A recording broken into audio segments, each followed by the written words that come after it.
Hello and welcome back to Beamng.Drive with a bit of a challenge, or should I say a revisit. You see, this is the Marauder, cool looking military truck, massively powerful because it needs that power, because we're gonna try and jump the Grand Canyon again.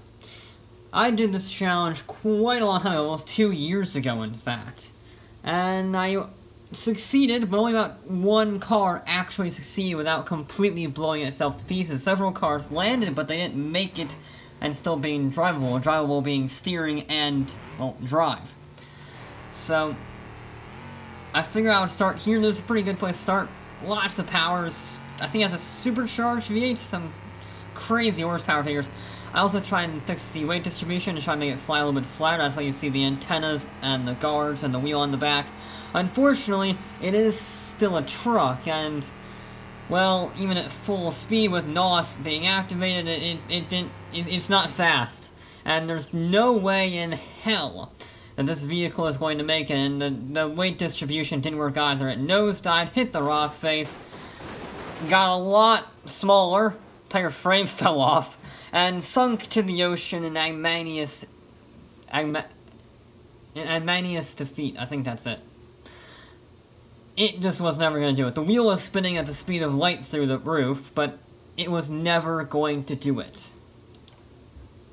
So, I went with another vehicle. This one a bit faster, Porsche 944 Turbo. This is a great mod, I gotta say. This is a very, very cool mod. Surprised it actually works as well as it does. Normally these mods have weird, glitchy texture physics, but no. This is the rally spec with a massive turbocharger, all-wheel drive, and NOS. The all-wheel drive is by far the most important thing. Not that it helped in this case, because somehow I managed to blow the tire, leaving the start line. I've never had that happen before or since. This is the only car that had that issue. It was a bit oversteery though. I think the bias was a bit more than I expected. In fact, it was so oversteery, I had crashed twice at this point, and I hadn't even left the ramp. That's a new one. I've never had so much difficulty getting to the, ramp. The vehicle still worked after the roll, but yeah, it wasn't going great. I was almost on the verge of not needing the nitrous. So I had to start short shifting it, because, yeah, it was a bit tricky. I did, however, finally actually get the darn thing up the ramp. And when I did get it up the ramp, well, I was going a bit fast. I didn't know how fast I should be going, and apparently 180 miles an hour, 170 miles an hour was too fast. And it nosedived and smack into the floor. Amazingly, the vehicle actually technically worked at this point. The problem is, I was going so fast, I lost control, and it just was not having a, pleasant time trying to go around. That being said, though, about 6 or 7 minutes after we did it, I finally nosedived it just enough to actually stay in one spot. I mean, I rolled it, almost, went up to banking, however, critically, it still drove, and the front left wheel is still intact, meaning we had a functioning car. Second try, the 944 made it. It was very unhappy. It did a very big nosedive into the ground, but it made it. In fact, I could still spin out. And it also didn't stall when I started in second for some reason. It's not a happy camper. It's smoking, its body is all bent to pieces, its frame is buckled, it doesn't really steer very well. The fact it has steering at all is a miracle. But hey, it hit almost 50 miles an hour, and critically, it completed the test. Our next vehicle is quite a sketchy one, the Barstow Dragster. This is very fast. In fact, it's faster than the Porsche by quite some margins. I mean, we're not going to need full speed on this ramp. However, the Barstow is notoriously fragile in the drive shaft department. And, well, such a heavy landing like this can cause drive shaft failures. So I was a little bit scared on what was going to happen with this vehicle. But we were going up the ramp, actually at a relatively similar speed to the Porsche. And then it started to twist, and I was a little afraid about that, but I hit the ground. Somehow, the drive shaft did not break. We can break that drive shaft on bumps, like normal jumps, and we jumped the Grand Canyon and it did not break, and critically, it worked. Since all that energy went into the front right, the front left stayed pretty much perfectly intact. So as long as you tripoded it right, and as long as you kept your foot down and got it on the left wheel, it was a very functional car, actually. The radio was busted and the front right wasn't a thing anymore, and it loved to balance on two wheels. However, it had steering, and it had drive, and therefore, since it can make corners, it counts as a completed vehicle. Yes, the super fragile Barstow made it first try. The next vehicle was going to be rather interesting. This is the BullEyed, well, sort of. It's like a hill climb crazy kart version of the BullEyed. And even with the rally suspension that I have on it, it's not exactly high riding. And it's very light, it's very fast, but it's still a supercar. And you can see I did have NOS in it, but also you can see I don't need it. It is a very fast car. I did use it just to see how fast I could go, because I don't know how fast these cars go on their opening, so I always go flat out. Flat out was too fast, and in fact it was so fast the car became a plane and literally flew not just over the landing zone, it flew off the landing zone, and there was no way in hell it was gonna survive that. I think it had something to do with how the game recognized aerodynamics, but it just took off. It was like a 747 flying through the sky. And it was very, very dead because it did not land on the ramp with the slope. It landed on the rocks, just in front of a cliff face. So clearly 210 miles an hour was too fast for this vehicle. At which point, now it becomes an expertise in timing. How fast do you dare go over the ramp? It loved to wheelie off the ramp too, that was not very nice. But that was not the biggest problem. The biggest problem was the aero. The aero caused all sorts of issues. Amazingly, the vehicle actually worked after this landing. The engine didn't completely explode, neither did the axles. And it still drove, technically. It had steering, and it had drive, technically. It was very, very, very broken, and the fuel tank was ruptured, but as you can see, it doesn't really like to steer. It only steers at certain times when the wheel bounce in the right area, and since the rear wheels are so cambered, it didn't really steer properly. So did it make it? Yes. Can it only turn left via crabbing? Also yes. So it made it, but only about-ish, and I could only drive a few feet before the fuel tank ran out, so I tried again.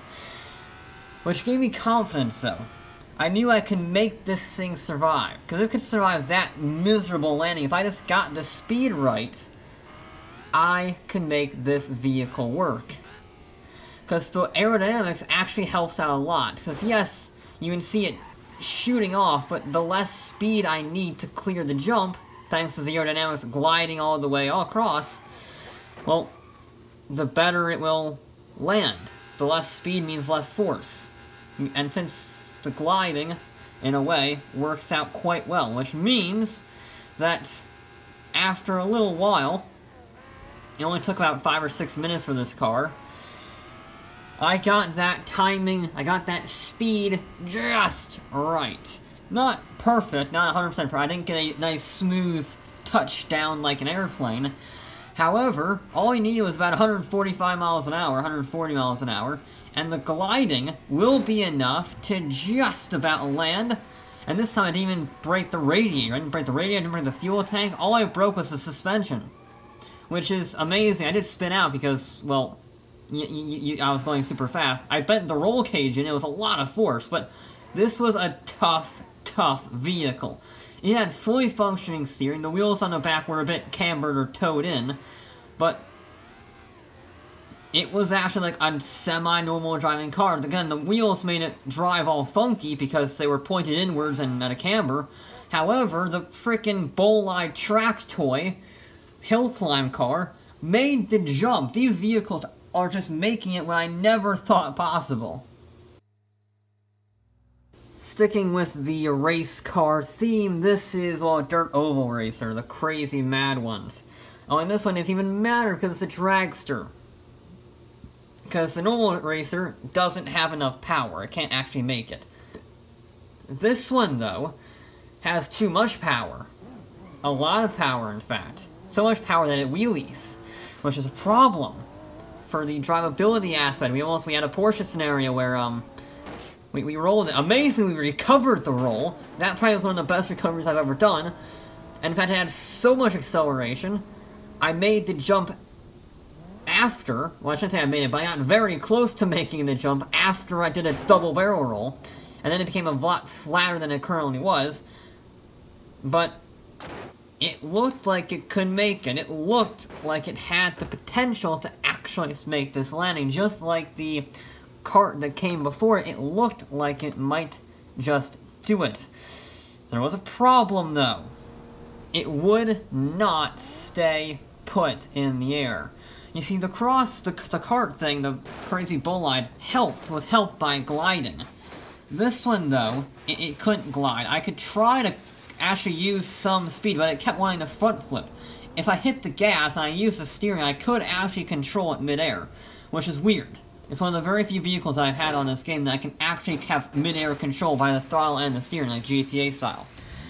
But no matter what I did, I could not get this vehicle to land at the right angle. I tried going later on the brakes, I tried going slower, I tried actually making it do a front flip fully, and it just wouldn't land, which means that if you exclude the military truck earlier on at the beginning of this thing, the crazy cart of death is the first vehicle to fail.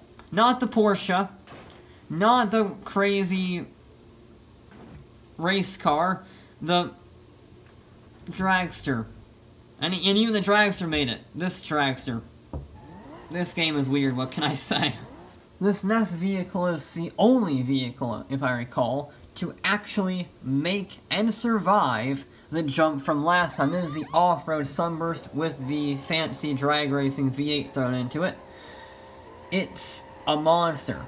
It overheats when it accelerates, but it's a monster. And you can see why this would make it in the previous one. It's very sturdy in the suspension department. It's an off-roader, basically. It has the speed to have some leniency on the throttle, so you're not constantly pushing it up the hill. So it stands a pretty good shot, and it made it a lot. The problem was, I don't know if it was the updates in the game or if I just got unlucky, but this thing would not survive the landings. More specifically, the axles would not survive the landings. I could land almost as smoothly as possible, actually smoother than the old landings from 2 years ago, and it would just destroy the axles. Now, interestingly, it did keep rolling and it did have steering, but the front axles or the rear drive shaft just kept braking. And even though it's all-wheel drive, it just would not deploy its power. The differential, I guess, was terrible or something. I don't know exactly. But something was not letting it drive, which is just a shame.